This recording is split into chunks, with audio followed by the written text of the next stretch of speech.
बंगाल से नाता जोड़ने के लिए इन्होंने कहा कि बचपन में ये कोलकाता की मेट्रो देखने आए थे। मैं बचपन में जब पहली बार कोलकाता आया तो एक आकर्षण था, जरा मैं मेट्रो देखूं। प्रॉब्लम बस ये है कि कोलकाता मेट्रो 1984 में शुरू हुई थी, जब ये 34 साल के थे। अब बताओ दोस्तों, 34 साल का कोई बच्चा देखा है आप? नरेंद्र मोदी अक्सर कहते हैं कि उन्होंने भिक्षा मांगकर गुजारा किया।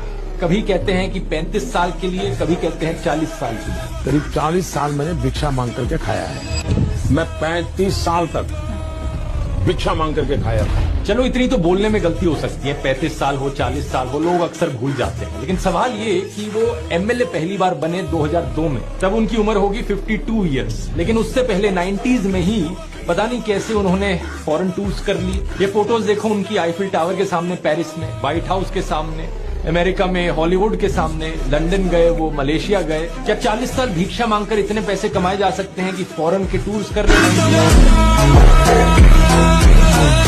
सोचकर देखो, जो अंबानी अडानी जैसे बिलियनियर्स हैं, उनके पास इतना पैसा है कि वो पूरे शहर को नहीं तो कम से कम एक शहर के बहुत बड़े हिस्से को पूरी तरीके से साफ सुथरा बना सकते हैं। लेकिन वो उस पर पैसा खर्च नहीं करेंगे। वो बनाएंगे इस गंदगी के बीच में अपना एक बड़ा ऊंचा सा महल। अपने महल के अंदर सारी लग्जरी चीजें डाल लेंगे, लेकिन उन्हें इससे कोई दिक्कत नहीं होगी कि बाहर खिड़की से जो दिख रहा है, गंदगी और कूड़ा सब चलता है।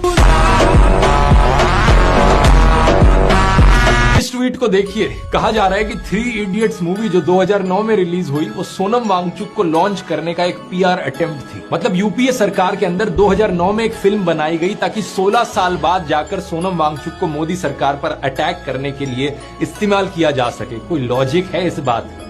ऐसे अंधभक्तों से क्या लॉजिक एक्सपेक्ट करें? धार में चितारे आए पैर जटिए, करे कैर जटिए, मारे फैर जटिए नी तेरी बिल्लियां।